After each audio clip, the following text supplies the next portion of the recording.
Il n'en revient toujours pas d'avoir été espionné sur son lieu de travail. Dans le magasin de bricolage qu'il emploie, Cédric Thévenet et ses collègues ont été infiltrés. Voilà, c'est dans ce magasin à Villeneuve-d'Ornon, au sud de Bordeaux, qu'entre décembre 2011 et mars 2012, un faux salarié en CDD a été embauché par la direction du magasin afin d'espionner illégalement les salariés de l'entreprise. La mission de ce faux salarié était de débusquer un ou des voleurs. Mais au bout de plusieurs semaines, son enquête piétinait et il serait allé beaucoup plus loin. Il aurait essayé de piéger certains salariés en leur proposant de l'aider à dérober du matériel. Il espérait ainsi démasquer les employés malhonnêtes, mais évidemment c'est une méthode illégale. Nous sommes tombés sur le rapport circonstancié jour après jour des pièges qu'il tendait au magasin et notamment aux pièges qu'il tendait aux salariés en copinant avec eux et en les surveillant d'une part et d'autre part en les incitant à commettre des vols. Après chaque journée de travail, l'homme rédigeait un compte-rendu pour la direction. Nous avons pu nous procurer un extrait d'un de ses rapports. Tout y est raconté dans les détails. Voici comment il a essayé de piéger un vendeur du rayon jardin. Je lui dis, je suis en train de prendre un appartement avec un petit jardin. J'ai vu que tu as des produits qui sont vraiment sympas. Faudrait qu'on s'arrange tous les deux. D'une manière assez directe, il me répond, même pas en rêve. En plus, les prix sont assez accessibles. Le ton de sa voix me laisse penser qu'il est vraiment sincère, sérieux, et que je ne dois pas insister. Nous avons voulu interroger des salariés pour recueillir leurs témoignages, mais ils ont reçu pour consigne de ne pas parler aux journalistes.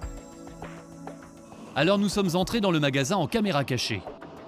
Et tous les salariés que nous rencontrons se rappellent encore de cet étrange collègue qui prêchait le faux pour savoir le vrai. Le gars, il rentre dedans, quoi. Ouais. Voilà, est-ce que tu peux me sortir une pâte de carrelage? Et puis bon, moi personnellement, si comme je suis là, quelqu'un serait venu au rayon et me dire ouais, mais est-ce que tu peux me sortir ça? Il aurait insisté un peu, je peux vous dire que je ne vais pas faire de ma place. Je peux vite remonter en haut et dire écoutez, le gars que vous avez pris là pour travailler, il me demande de piquer et qu'est-ce qu'il va faire? Et les gens, ils en disent quoi ici? Ils étaient choqués? Ah oui, forcément. Mais bon, après, quand on a rien à se reprocher, c'est sûr sur le principe ça se fait pas, mais bon, après. Voilà. C'est des méthodes abusives, ouais. Nous avons sollicité une interview auprès de la direction du magasin. Notre demande est restée sans réponse. Alors nous avons essayé de convaincre les responsables de nous recevoir sur place, mais sans succès. Je venais un peu vous demander une petite précision sur, mais moi j'ai rien à vous répondre. Sur l'affaire Marc Olivier. Ça vous dit quelque chose? Non, rien à vous répondre. Ah. Le dossier visiblement est sensible. Notre caméra n'est définitivement pas la bienvenue.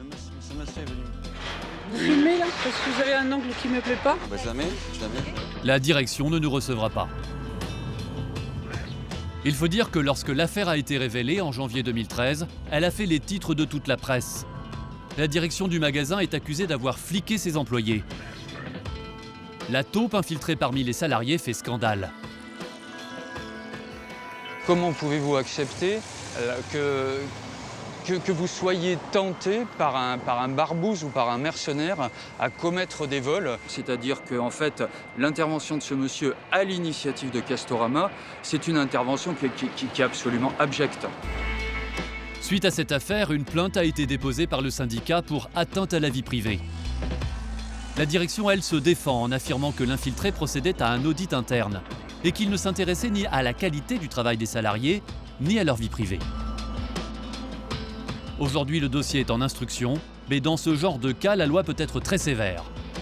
Les employeurs risquent jusqu'à 300 000 € d'amende et 3 ans de prison.